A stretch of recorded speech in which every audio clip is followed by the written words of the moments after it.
Warahmatullahi wabarakatuh. Selamat pagi para pejuang dokter. Selamat datang di acara FFM yang seri ke-37 ya hari ini. Nah, pada kesempatan hari ini kita sudah kedatangan seorang ibu yang akan memberikan sharing apa yang menjadi penelitiannya. Nanti kita dengarkan bagaimana sejauh mana yang sudah dilakukannya dalam penelitian S3-nya. Nah, sedikit pengantar CV beliau. Beliau sendiri memiliki background di telekomunikasi, banyak bergerak di bidang teknis juga. Sebelumnya beliau sendiri sempat berkarir juga di Perum Peruri. Namun karena kesibukan S3 ini, beliau akhirnya memutuskan untuk keluar dan fokus untuk S3. Nah, aktivitasnya sendiri selain mengambil S3 juga aktif menjadi trainer. Jadi bagi bapak-bapak atau ibu-ibu yang mungkin membutuhkan training, bisa menghubungi beliau ini. Baik, selamat datang. Baik, untuk mempersingkat waktu, dengan judul 5G Lab as a Service Simulator Development Study Case Scenario in Indonesia Higher Education, ya, dari grup riset Internet of Things and Application Research Group yang dipimpin oleh Prof. Gunawan Wibisono. Baik, kita sambut Ibu Sinta Novanana. Baik, waktu dan tempat kami persilakan.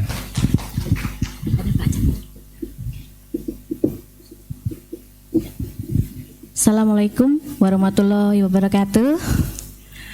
Oke, selamat pagi rekan-rekan semuanya, Pak Catur, semuanya para pejuang dokter, dan di sini saya lihat ada yang S1 juga, S2. Sama-sama semangat ya. Oke. Dan terima kasih sudah meluangkan waktu. Mungkin tadi naik tangga dulu, tetap semangat ya. Oke ya. Perkenalkan, nama saya Sinta Novanana dari Research Group Internet of Things dan Applications, di bawah bimbingan promotor saya Prof. Gunawan Wibisono MSc PhD.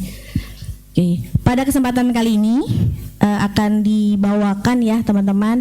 Ini sebenarnya study case ya, case study gitu ya, tentang bagaimana sih kita menyiapkan. Sebenarnya ini aslinya itu dari real problem gitu ya Pak, karena kebetulan latar belakang saya gitu teman-teman dari telco gitu ya, dari industri. Jadi mungkin agak ya ada ininya ya, tapi nggak apa-apa, ada risetnya juga kok ya. Nah, kita lanjut aja. 5G Lab as a Service LAAS Simulator Deployment Study Case Scenarios in Indonesia Higher Education. Oke, ya ke situ ya. Sorry. Oke, ya.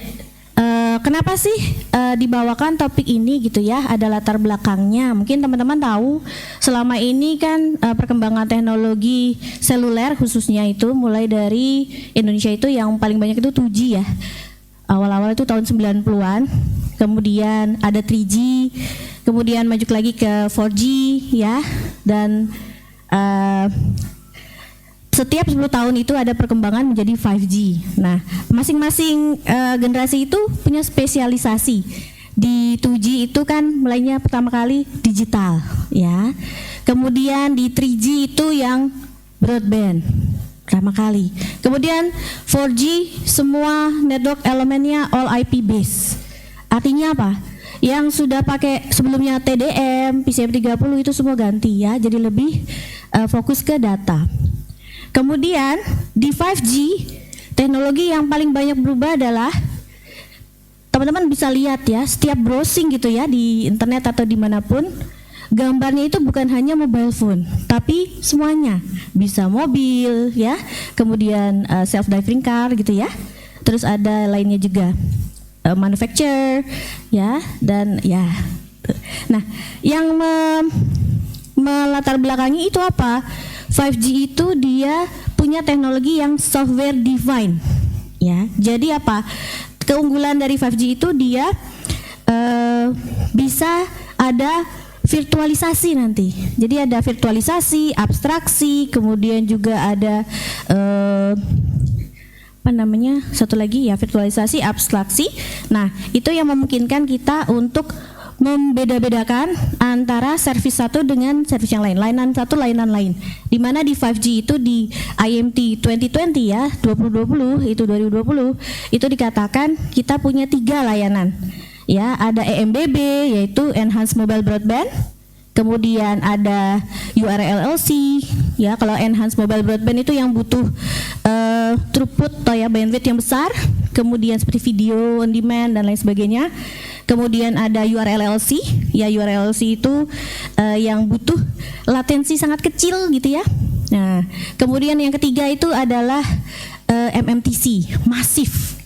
Mungkin teman-teman karena kita di IoT ya, kita butuh ya infrastruktur yang mendukung masif IoT ini gitu, ya. Nah, sekarang gimana nih kita menyiapkan ya teman-teman semua untuk bisa punya gitu ya simulasi di sini ya untuk 5G. Makanya ada 5G Lab as a Service di sini ya, dikatakan ya untuk fast and the key to catching up with the latest technology. Jadi kita harus lihat ya. Nah, di sini ada gambar uang gitu saya masukkan karena mahal ya investasinya. Kemudian selain mahal juga nanti toh kampus-kampus politeknik tidak akan bisa beli gitu ya, dan tidak bisa gunakan karena frekuensinya kalau tidak ada kerjasama dengan operator. Oke, lanjut lagi. Oke, nah apa sih yang dilakukan oleh saya gitu ya kemarin? Jadi ini saya masukkan di conference rekan-rekan ya untuk international conference. Yang pertama adalah design case study. Jadi kalau punya lab itu mau diapakan labnya? Ya, kemudian conduct case study di sini pertama kali dilakukan adalah pemilihan software yang sesuai yang bisa mendukung case study yang saya rancang gitu ya, yang dirancang. Kemudian dianalisa ya skenario-skenarionya dan deployment.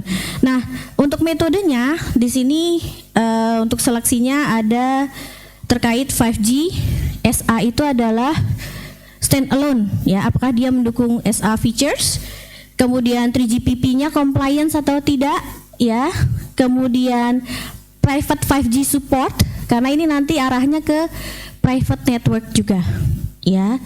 Nah, di penelitian saya juga nanti yang sedang dijalankan sebenarnya kita ke private dan juga ke yang nomor 4 ini, network slicing.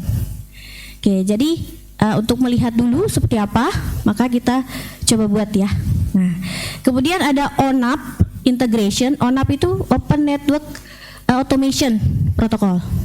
Ya, jadi sekarang eranya software, eranya open source. Oke, kemudian ada easy to use. Nah, ini tambahan aja. GTP Data Plane, GPRS Tunneling Protocol itu untuk yang session managementnya ya, untuk user plan-nya. Kemudian bahasanya ya dicek bahasanya apa yang dibuat dari bahasa apa saja, terbuat dari misalnya Golang gitu ya, C atau lain sebagainya. Kemudian ada extendable to new NGAP. Nah, ini new generation protocol karena message type-nya kan kita butuh untuk session management, connection management, mobility management. Nah, itu di sana. Kemudian nomor 10 ada database. Nah, ini kita bisa lihat di tabel nomor 1 ya. Oke, di Lab as a Service ini ya saya ambil 3 di sini, kita ambil 3 yaitu 3 open source namanya Free 5GC, Magma 1.7 dan Open 5GS. Magma 1.7 sendiri sebenarnya dipakai di suatu lab di Bandung gitu ya. Kemudian saya agak terlibat juga di sana. Mereka pakai core-nya Magma. Ya, jadi radionya ada di lab. Kemudian untuk waktu trialnya itu core-nya ada di operator A dan B gitu ya. Nah, setelah tidak ada kerjasama dengan A dan B, mereka buat core network-nya dari open source Magma. Ya. Nah, kemudian ada Open 5GS juga. Ya, kita lihat yang pertama standalone features-nya. Di sini ada nama-nama AMF, SMF, NRF. Ya, kita tahu ya rekan-rekan, semakin tinggi generasi semakin banyak hafalannya. Tapi jangan cuma dihafal, tapi kita harus tahu artinya juga ya. AMF sendiri adalah ini koneksi ke arah radio yang mengatur mobility management. Ya, kemudian ada SMF itu untuk mengatur sessionnya. Ya, ini ada banyak ya, ada relay function juga. Nah, OSF untuk authentication, dan semua dari masing-masing features ini punya similaritas dengan generasi yang lain. Oke ya. Ya, punya similaritas punya kemiripan fungsi dengan yang lainnya. Yang bedanya adalah kebanyakan dari mereka adalah software based, ya. Kemudian kalau di Magma itu belum semuanya ya, primary state sebenarnya. Kemudian ada Open 5GS ya. Oke, kemudian kita bandingkan dengan 3GPP yang compliance itu Free 5GC dengan rilis 15. Ini penelitiannya setahunan yang lalu ya rekan-rekan. Jadi mungkin kalau sudah ada rilis berikutnya bisa diupdate. CUPS itu adalah Control and User Part Separation. Ya, ini service based architecture support. Kemudian ada yang Magma tidak support, makanya kalau dari list ini teman-teman lihat saya ambil pakai Free 5GC. Kita coba pakai Free 5GC. Tapi sebenarnya juga pernah coba pakai Open 5GS. Ya, kemudian dicoba juga untuk yang 4G-nya. Oke. Ya. Nah, apa yang spesial dari Lab as a Service ini? Biasanya orang akan beli server yang mahal ya teman-teman ya rekan-rekan untuk menyiapkan sebuah lab. Nah, ini terjadi di mana-mana juga. Nah, dengan biaya yang terbatas itu kita bisa pakai VPS ya, Virtual Private Cloud Service ya, cloud ya. Nah, di sini yang saya coba buat kemarin itu pakai VPS. Spesifikasinya ya kalau pakai VPS gampang ya, mau dinaikin ya tinggal digeser gitu ya. Nah, ini ya. Oke, dan kalau tidak mau bisa di off dulu, di on kan servisnya, jadi tidak perlu bayar infrastruktur dan lain sebagainya. Nah, ini ada operating systemnya pakai Ubuntu 20 ya. Kemudian ada prosesor 2 vCPU ini virtual ya. Kemudian memorinya 2 GB, kemudian ada boot disknya 40 GB. Ya, ini ya kelihatan ya. Di sini ada 5G network, ada UI-nya VPS, Ejiran ini. Oh ya, untuk Free 5GC ini dengan UI Run SIM itu kita buat jadi 2 di penelitian ini. Yang pertama bagian core-nya, yang kedua bagian radio digabung dengan user equipment. Nah, labnya konfigurasinya seperti ini teman-teman. Ya rekan-rekan. Ya, di sini kita ada access management function ya. Ini yang dia punya koneksi ke radio G Node B. Ya, kemudian UI juga ada. Kemudian ada SMF ya. Mohon maaf ini kurang N1 ya. Kemudian ada authentication server functions ya dan lain sebagainya. Nah, untuk yang punya garis-garis putus-putus ini adalah untuk yang signaling ya, control plan. Untuk yang garisnya tegas ini untuk user plan atau traffic channelnya. Oke, kita lanjut lagi. Oke, nah akses labnya gimana? Nah, untuk akses lab sebenarnya kita pakai SSH aja. Ya, kita bisa masukkan IP address dari jadi waktu teman-teman buat cloudnya itu ya. Itu bisa didapatkan nanti diberikan IP address, kemudian masukkan port 22 ya, secure ya, self. Nah, kemudian ya ada private key juga, biasanya bisa dipakai untuk security ya, atau ya di sini ya di advanced SSH setting. Oke, next lagi ya. Nah, ini sebenarnya yang dibuat gitu ya hasilnya, yaitu adalah skenario gitu. Apa yang bisa dibuat dari lab yang sudah ada tadi berdasarkan cloud. Yang pertama adalah troubleshooting tools di sini ya. Jadi kita perkenalkan nanti di situ cara menggunakannya dan juga hasilnya seperti apa.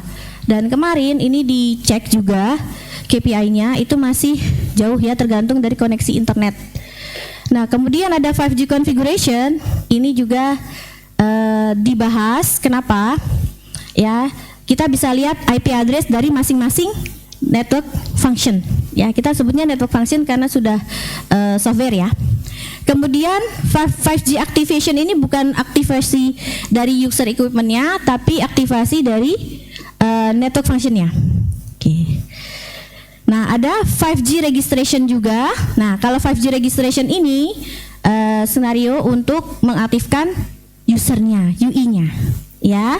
Dan nanti ada 5G user plan, ini kurang ya. Oke ya. Nah, ini contoh skenarionya aja, tidak saya masukkan semua. Jadi lab as a service gitu ya. Nanti dia bisa perform, ya ini standar ya, mungkin teman-teman tahu ya, itu ada TCP DAM gitu ya. Nanti kita bisa pakai TCP DAM juga untuk mendapatkan PCAP message ya, yang bisa dibuka pakai Wireshark terus dianalisis kalau punya error.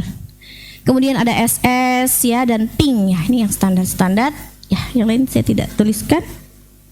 Kemudian ya ini ya, komen-komennya seperti ini ya, contohnya. Oke. Ya, skenario berikutnya adalah konfigurasi. Tadi kita sudah bicara konfigurasi itu IP, ya IP dari masing-masing network function, tapi juga perlu untuk mengadministrasi subscribernya. Nah, ini kalau diklik, ya kita bisa masukkan quality of service dari subscribernya, ya. Nah, di sini saya bisa pakai juga untuk network slicing nanti ke depannya untuk penelitian selanjutnya, ya. Nah, lanjut lagi. Jadi ada IMSI, ya. Next, ya. Nah, untuk aktivasi itu yang pertama kali diaktifasi adalah core networknya dulu, ya. Setelah itu baru sisi G-Node B, terakhir UI-nya. Ya, di sini baru saya tulis yang core-nya saja. Dan pada saat kita aktivasi itu, masing-masing network elemen itu sesuai dengan urutan ini dia akan diaktifasi. Jadi ada urutannya ternyata. Ya, jadi yang diaktifasi duluan adalah NRF-nya, network relay function, UDR dan UDM adalah subscriber, autentikasi, ya network slicing, AMF, PCF, UPF dan session management function. Lanjut lagi. Ya, siapa? Oke, berikutnya ini 5G registration.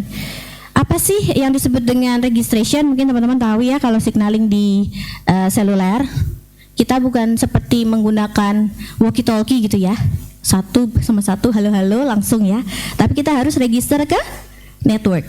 Nah, proses registrasi itu bisa di-trace. Artinya apa? Nanti bisa dipelajari untuk mungkin digunakan penelitian selanjutnya. Dan hasilnya itu step by stepnya itu sesuai dengan 3GPP. Ya, jadi bisa di-compare. Ya, ada initial user message, ya, ada protokol dan entity yang terlibat di dalamnya. Ya, ini waktu kita perform registrasi ya. Oke, kemudian ada juga ya autentikasi. Autentikasi ini penting banget ya, karena autentikasi itu untuk menyatakan bahwa dia benar-benar subscriber dari operator tersebut. Ya, karena operator tidak mau invest kalau bukan usernya, ya. Oke. Kemudian ada UDM registration subscriber info retrieval, ini lebih ke subscription dan restrictionnya. Jadi punya subscription apa, restrictionnya apa, ya, dan ada policy association juga registration accept. Nah, fungsi AMF di sini dan SMF itu ya serupa dengan kalau kita punya di 4G itu ada MMI ya, ada S gateway dan P gateway. Ya. Kalau MMI kan hanya untuk signaling ya. Oke, sama ya seperti AMF dan sebagian dari fungsi SMF. Oke. Nah, kemudian skenario untuk 5G user plan, mohon maaf ini agak kurang R-nya. Nah, di sini kita bisa contoh ya, ini dia ngeping ke Google. Itu kita bisa trace. Selain itu juga bisa yang lain-lainnya. Ya, ini cuma satu contoh aja. Ya, sebenarnya bisa bikin juga troubleshooting yang dimatikan apanya gitu ya, core-nya satu fungsi, atau disalahkan IP address-nya, atau dihapus satu network function-nya, dimatikan gitu ya. Oke. Kurang lebih seperti ini. Ini pakai Wireshark aja. Kita bisa lihat nih, ada source, destination, IP address ya. Ini ping saja pakai ICMP. Nah, dan di sini ada videonya gitu ya, hasilnya kayak apa sih coba-cobanya itu gitu ya. Jadi ini kayak demo aja rekan-rekan, bisa ya Pak. Oke, ini sebenarnya tampilan laptop saya, mohon maaf ya. Bisa diklik ya? Ini bisa ya di sini. Oke, nah ini mulainya pakai apa? Tadi kita bisa pakai MOBA Xterm ya. Nah, ini kemudian ini saya buat labnya nggak cuma 1 atau 2, saya buat banyak. Coba-coba di sini ada 1.3. Nah, ini yang dipakai. Ini untuk core networknya. Yang sedang dibuka adalah core network. Ya. Kemudian untuk radionya itu gabung dengan UI-nya. Jadi G-Node B plus UI. Oke ya. Ya, saya kasih nama rumah lab ya. Terus kita buka 2 ini. Setelah itu ya, kita buka satu lagi untuk nanti mengedam pcap filenya ya, agar bisa dibuka di Wireshark-nya. Kita bisa buat itu nanti ya. Nah, ini ya. Oke. Jadi UI-nya itu nggak perlu RF ya, nggak perlu frekuensi karena semuanya base software di sini ya. Matiin, hidupin aja. Ya, switch on, switch off begitu. Nah, ini dia. Nah, ini melihat statusnya 5G. Nah, 5G-nya aktif nggak? Aktif gitu ya. Terus muncul. Nah, di sini ada message-nya. Ya, kemudian lanjut lagi. Ya, kita ngetes status, mengecek status untuk sisi radionya juga. Ya, itu komennya sudo systemctl gitu ya. Status apa? G-Node B atau UI. Nah, status bisa start ya, itu dibuatnya kemarin seperti itu, dan stop kalau mau stop. Jadi bisa di stop ya. Satu komen yang kita nggak boleh lakukan di live network ya. Cuman stop ya. Stop G-Node B dan lain sebagainya. Ini ya. Oke. Nah, kemudian ya, ini teman-teman bisa lihat nih aktif atau inaktif. Ya, nanti kalau ada error bisa cek juga. Nah, ini kita cek yang di atas untuk G-Node B, yang bawah komennya systemctl untuk statusnya UI. UI-nya juga sudah aktif. Kalau mau dibuat inaktif, kita tinggal kasih aja jadi stop. Nah, ini komennya juga dibuat dengan sederhana tapi ya. Lanjut ya. Nah, kemudian lagi ya, kita bisa buka tadi kan ada configuration ya. Kita juga bisa mengkonfig itu quality of service, kemudian konfigurasi subscriber itu di sini. Jadi IP address-nya core network, kan di core network ada HSS ya kalau di 4G. Nah, kalau di 5G ada UDM. Jadi seolah kita masuk ke sana. Nah, kita masukkan nih admin, kemudian ada free 5GC, dan sini dikasih tahu dia. Oh, sudah ada yang terkonek registered UI-nya. Kalau tidak terregister, dia tidak bisa lakukan services. Nah, ini saya ambil yang paling bawah. Oh, nggak di show ya. Ya, lupa ya. Nah, ini yang nomornya 0003. Nah, ini contohnya, ngekliknya yang lain, tapi nggak apa-apa ya, teman-teman ya, rekan-rekan. Nah, ini informasi yang ada di dalamnya. Nah, ini nanti akan saya gunakan untuk penelitian selanjutnya yang sedang dilakukan juga. Ya.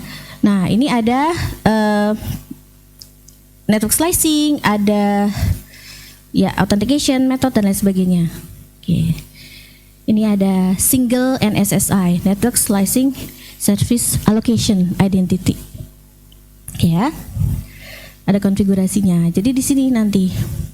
Ini selain bisa pakai GUI, graphical user interface, juga bisa menggunakan CLI, command line interface yang tadi, ya. Oke. Sorry. Nah, kemudian ya Lanjut lagi, kita kembali ke sini. Ya. Ini masih di ini di UI ya. UI kita bisa lihat IP address-nya mobile equipment atau user equipment. Ya, kita bisa lihat IP address-nya dengan command ifconfig biasa. Nah, ini nih. Ini adalah si mobile equipment-nya UI Simtun 0. Dan kita bisa buat seolah-olah UI Simtun ini ya ngeping ke Google. Kita bisa trace. Nah, ini. Maaf. Oke ya. Ya, maaf ya, Pak. Oke. Mohon maaf. Ya. Ya, next ya. Jangan, Pak. Di play dikit lagi. Mohon maaf. Ya, jadi kita bisa masukkan seolah-olah dia ngeping ke Google. Tapi selain itu, ya. Ya, selain itu kita ininya. Nggak bisa dicepetin ya? Keluar dulu ya. Oke. Izin keluar dulu sebentar. Ya, gini ya, nggak apa-apa. Oke, bentar ya rekan-rekan ya. Oh, ini kelihatan. Oke, sampai sini ya, Pak. Di share screen ya, Pak. Di play dulu ya. Play. Oke. Ya, mohon maaf. Gak bisa ya. Gak apa-apa. Ya, itu aja. Itu aja. Oke, Pak. Ya. Ini ya teman-teman, lanjut ke sini. Mohon maaf ya.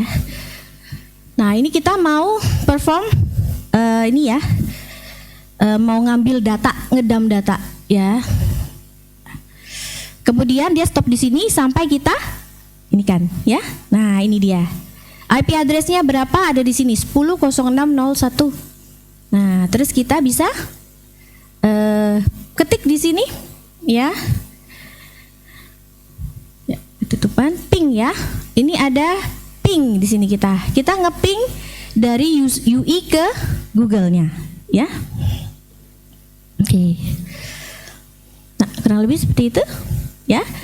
Nah, kemudian nanti ini bisa di measure. Nanti ada hasil statistiknya bisa dihitung, ada KPI-nya.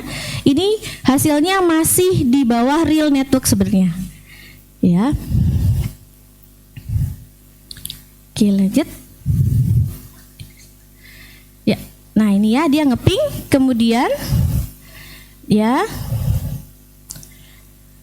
Nah, ini saya stop saja supaya nggak banyak. Dan di sini contoh file-filenya. Ya, ini yang sudah pernah dilakukan. Oke. Nah, ini ya. Ini saya kasih nama beda-beda. Nah, terus dia bisa kita cari filenya, ya. Oke, ada di mana? Dan itu di save ke lokal komputer. Ya, jadi dari cloud tadi. Ya, kita bisa dapatkan filenya. Filenya ada di mana? Filenya ada di cloud-nya. Ya, jadi file ini tersimpan di cloud. Oke. Kemudian, ya. Nah, ya, ini apa namanya? Kita bisa lihat di sini ada beberapa folder. Di sini mungkin ke klik ya. Nah, ini agak di bawah. Tadi kita kasih nama 5GC ping 1. Nah, kita buka itu. Ya, 5GC ping 1. Bukanya nanti di-download di lokal, kemudian dibuka pakai Wireshark ya. Dibukanya pakai Wireshark aja. Gitu. Ya. Nah, ini sebentar lagi ya, kita lihat. Nanti kita download pakai ini ya. Di-download aja. Ya, ada tanda ke bawah itu bisa di-download. Ya, any scenario. Jadi itu bisa dianalisis nantinya. Oke.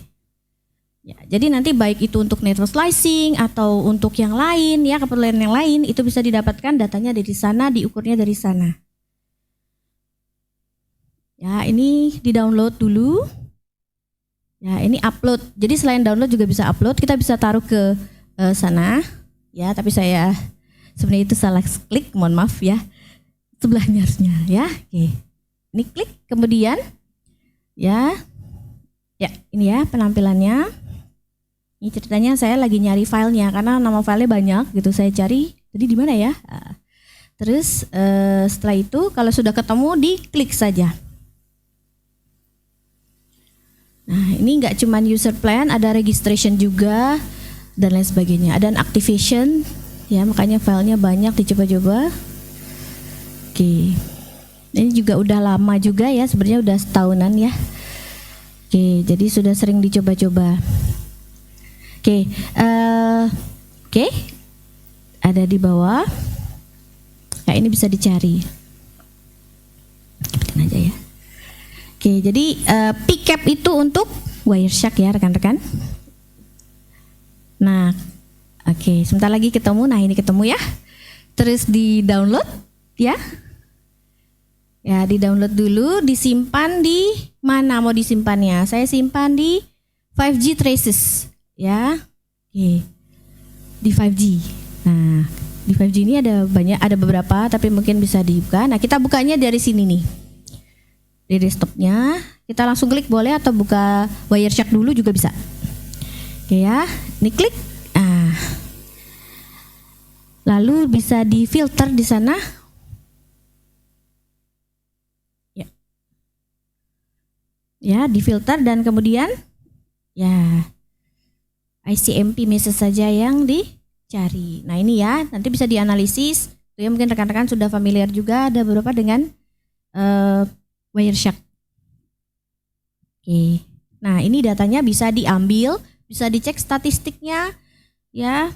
Langsung aja dari tools ini ya, bisa dijadikan data ya untuk penelitian mungkin ya dalamnya.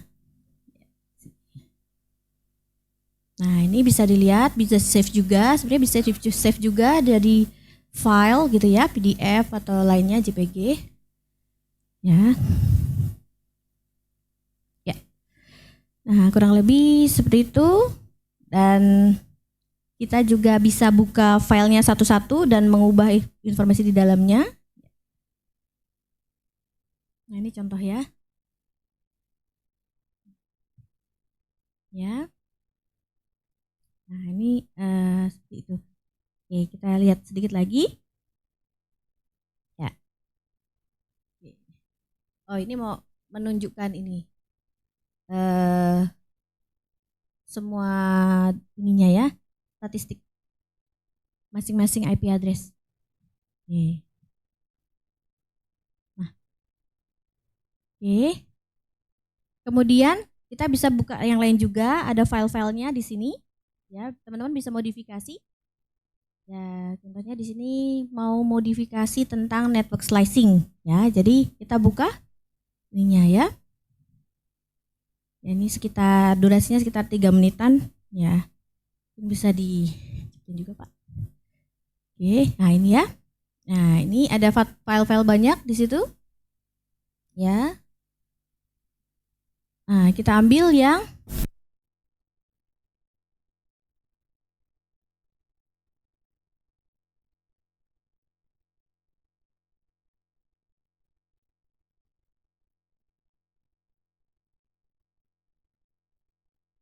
Nah, ini ada tes untuk multi user, multi PC dan lain sebagainya, bisa coba sebenarnya. Oke ya. Oke. Nah, kita masuk sini, kita baca dalamnya, kita buka filenya namanya network slicing configuration, function configuration, karena penelitian selanjutnya adalah terkait sana ya.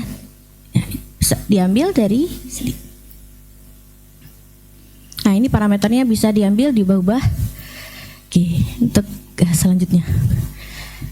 Ya, jadi ini case tadi aja rekan-rekan semuanya.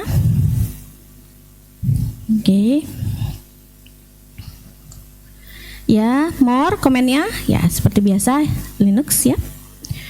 Nah, nanti teman-teman bisa lihat isinya apa sih. Nah, isinya ini ya, file-file. Kemudian ada SST. SST itu slice type 1 ya, type 1 itu EMBB, type 2 itu URLLC, type 3 MMTC. Jadi mau yang mana yang diteliti gitu ya. Oke. Lebih seperti itu. Ini ada SST-nya masing-masing. Ya, ini bisa kita lihat. Ya, kurang lebih seperti itu. Nah, software ini juga nanti bisa digunakan untuk private network ya. Jadi nggak cuman pakai VPS ya, karena yang pakai VPS ini saya cek belum ada yang banyak coba mungkin ya. Dan kalau kemarin gitu di lab ya, suatu lab gitu ya, dia pakai beneran server. Kemudian dari server itu diroutingkan keluar, tapi security-nya itu repot sekali dan tidak punya public IP. Ya, kalau public IP kan sewa lagi berarti. Nah, kurang lebih seperti itu. Jadi ini memudahkan saja. Kita bisa pakai itu. Ya, kita lanjut lagi next. Nah, kalau mau ini juga kita bisa pakai USRP. Ya, atau software defined radio nantinya. Ya, nanti dari sini core networknya si laptopnya ini jadi core network. Ya. Atau mungkin bisa pakai, kan sekarang zamannya IoT ya, ada Raspi, ada Arduino, bisa coba mungkin biasanya Raspi mungkin ya Raspberry Pi gitu ya, dengan ininya. Ini BS tipenya BS210. Ya, dia akan bisa nyala kalau warna hijau dan warna merahnya itu sudah nyala. Ya, servisnya berarti sinyalnya sudah bisa ditangkap. Kemarin saya sempat demo ini juga, kalau tidak salah di salah satu kelasnya. Ya Mas Rusdi di GK berapa ya, 307 ya. Oke, satu sesi gitu ya. Kita coba di dalam kelas itu telepon-teleponan, SMS-an aja gitu ya. Sekian dari saya. Assalamualaikum warahmatullahi wabarakatuh. Ya.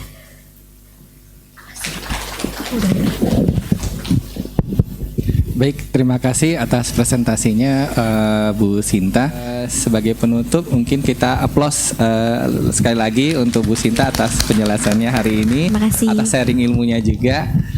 Seperti biasa nanti rekan-rekan kita juga foto bersama dulu ya untuk sebagai penutup dari acara ini. Baik, dari kami Bu Sinta dan saya juga mewakili seluruh tim yang menyelenggarakan acara FMF pada pagi hari ini mengucapkan terima kasih yang sebesar-besarnya pada rekan-rekan semua yang telah hadir. Sampai ketemu lagi di kesempatan di acara yang berikutnya. Terima kasih. Assalamualaikum warahmatullahi wabarakatuh.